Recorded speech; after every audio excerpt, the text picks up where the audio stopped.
Huwag nating hayaan na iparamdam sa kanila na hindi natin sila mahal kasi hindi nila deserve yun. Napakadaming bagay na ginawa sa atin ng magulang natin na dapat makita nyo. Hindi dahil kayo pinapagalitan ng magulang, ibig sabihin hindi na kayo mahal.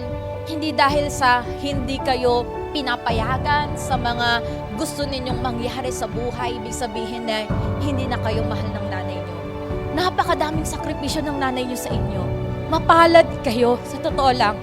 Mapalad talaga kayo na may nanay kayo na pwedeng magtanggol sa inyo, na nandyan sa inyo, na nagluluto sa inyo. Napakapalad ninyo. Kung titingnan nyo lang lahat ng sakripisyo ng nanay nyo para sa inyo, siguro, ang sasabihin nyo, hindi niya hahayaan na lumagpas ang araw na ito na hindi nyo mayakap ang nanay nyo at masabi na, Ma, thank you. Ma, I love you.